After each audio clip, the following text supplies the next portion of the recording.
Hello and welcome to Liam's Lyceum. I'm your host Liam, aka Himvar, and today I have another tag for you.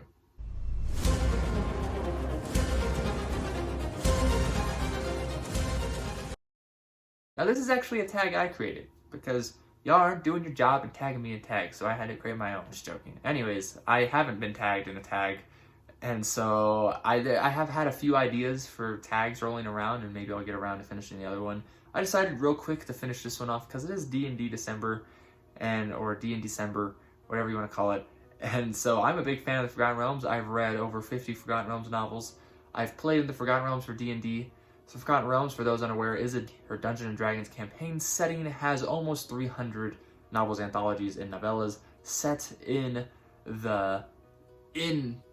that world.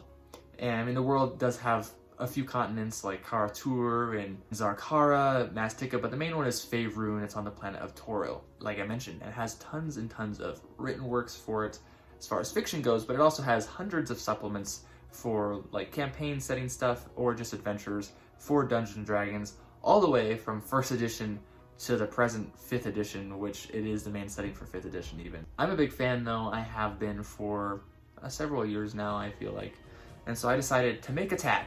Now this tag has character prompts, which the answers will be characters from books, and then it has location prompts, which the answers will be books or series. Let's get right into it.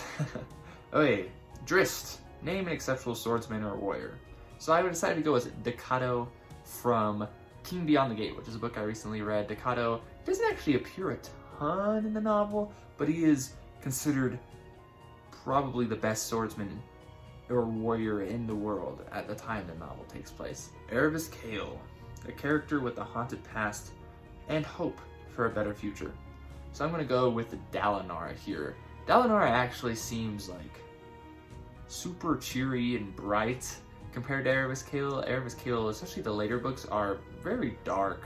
I mean, if you're a fan of dark fantasy, I did make a video on Erevis Cale stuff, but Dalelands is definitely a character, especially once you read Oathbringer. He's done some pretty bad stuff, but he's definitely a better guy. He's definitely a good guy in the series, so Dalelands. Elminster, a wise mentor. For those unaware, I'm going to have pictures for all these characters up, but Elminster is like the Gandalf or Merlin of the Forgotten Realms.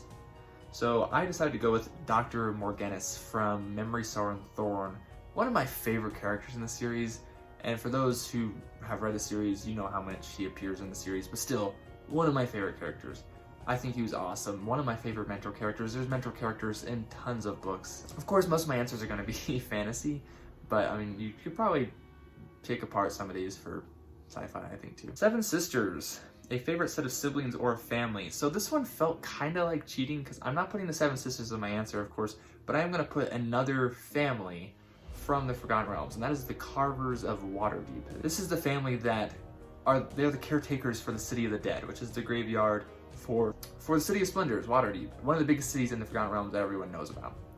And Carvers are super awesome. I actually read the book that I would refer to if anyone wants to read about this family or read about the graveyard in the City of the Dead. It is a 4th edition, so take some things with a grain of salt, but it is really good as The City of the Dead by Rosemary Jones. It's a standalone. It's part of the Ed Greenwood Presents Waterdeep, but it's completely standalone. So great things about hauntings in the graveyard and why these hauntings are occurring.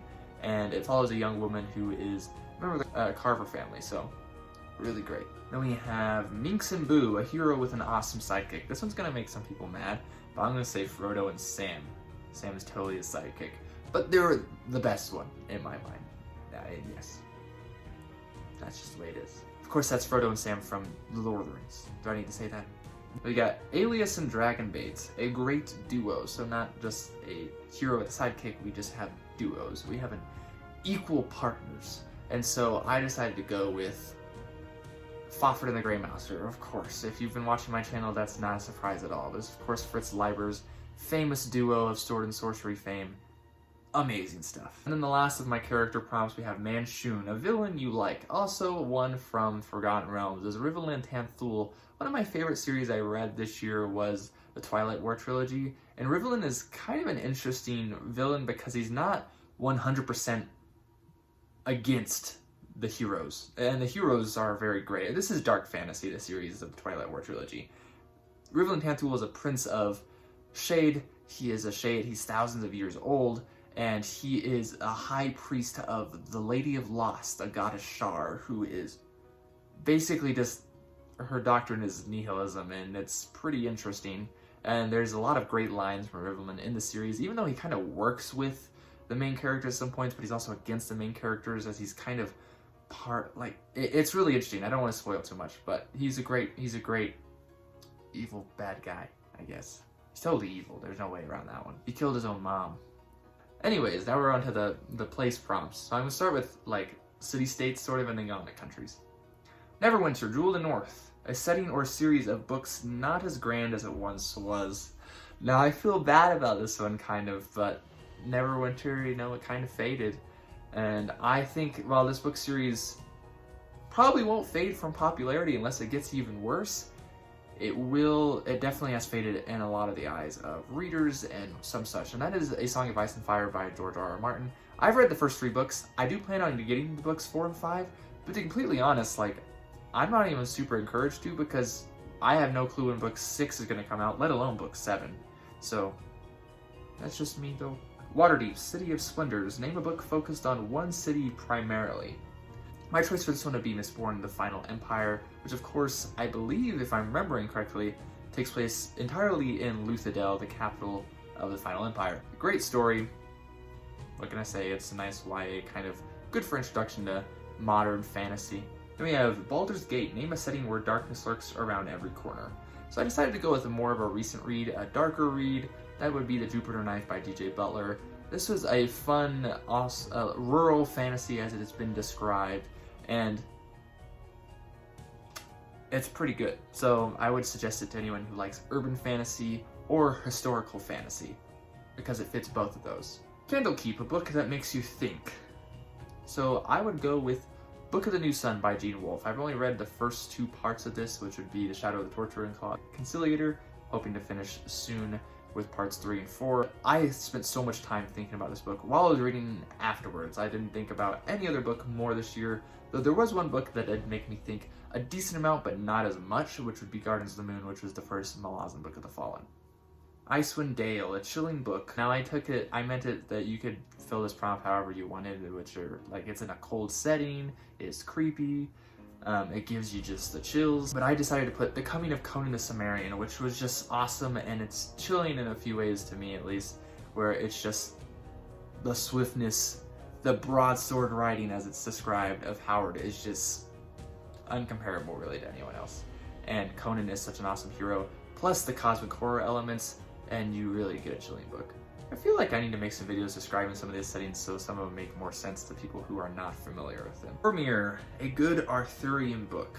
So I'm going to put one that is straight up Arthurian retelling, but one more in the vein of historical fiction, because there's no fantasy elements here, and that would be Sword at Sunset by Rosemary Sutcliffe. I read this one several years ago at this point, but I remember really, really enjoying it.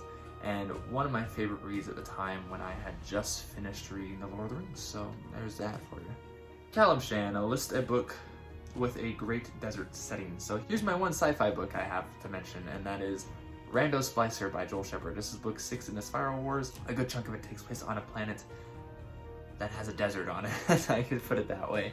And the main characters are in that desert. So that's just that's what I wanted to come up with. Besides, because there was a few definitely Forgotten Realms novels I could have put here, ones that take place in the deserts of Calimshan and some other deserts, but I decided I wanted to go with something else. So, Sembia, name a book or series that has a setting that becomes less basic as the series goes on. And I would put The Wheel of Time here. A lot of people call it kind of like Tolkien-esque or a Tolkien clone for book 1. And while I would never, ever, ever call it a Tolkien clone, it's definitely more of a homage. I mean, if you read The Sword of Shannara, then that's a clone. But it is still very much, at the time you read the first book, it feels very much like a classic fantasy. The world isn't super big, as it kind of is getting expanded from your main character's eyes. But definitely by, just a few books in the series, and definitely by the end of it, it is a has a very much larger scope, and the world building really goes more in depth, and world building in Wheel of Time is one of my favorite world building things. I just wish we kind of got more of it, and the series isn't bogged down by some other problems, but it's still the Wheel of Time for that one. Dalelands, a comfortable fantasy setting.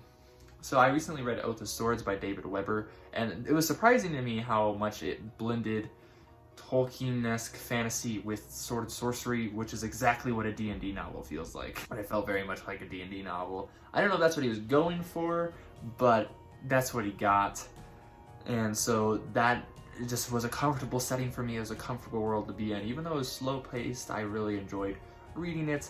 And it's just kind of like the hominess you get when you're adventuring in the Dalelands. Thay, name a book or series with undead or zombie-like beings. It's kind of throwing that other one and other part of that so you could fit sci-fi in here more readily. I would say the Chaos Queen Quintet by Christopher Husberg. Mostly here it's vampires. I love vampires. I think the vampires work very well in this fantasy setting, and they're my favorite part of the series. So, just saying. And then finally, Chult, a book with a wild setting. Now, I could have put a few things here, and so I went with the Stormlight Archive by Brandon Sanderson. And that's mostly because the world is very much not typical, and as you discover that as a reader, it's very interesting because you discover it through the people who think their world is typical, so you have to discover it through their eyes. For example, when you discover Shinovar is like our world, and is super alien to everyone else on Roshar, it's kind of cool. So that is one that I think has a little bit of a wild setting. You know, Chult is a jungle with snake people and dinosaurs and stuff, so that's a little wild too. I hope you enjoyed this tag. I came up with it in like 5 minutes, so if it's not very good, then don't bother, I guess. I will tag a few people here, and again, don't worry if you don't want to take this tag and move along with it. But I will tag some buddies, I guess. I'll tag Niko from Niko's Book Reviews, Andrew from Andrew's Wizardly Reads. I will tag Tornado Creator if he feels like doing it. I know he's a D&D fan and likes Forgotten Realms, so maybe. Owen from Owen Edward's Book Reviews. There's a few other people I can think of, but I don't know if they do any tags, and they're definitely not watching my content. But I kind of wanted just to go from there, I suppose. So if you're tagged and you feel like tagging it, if you're not tagged and you want to do the tag, then please go ahead. I'd really like you to. Anyways, it's been Liam, Liam's Lyceum. Thanks for watching. I'll catch you next time.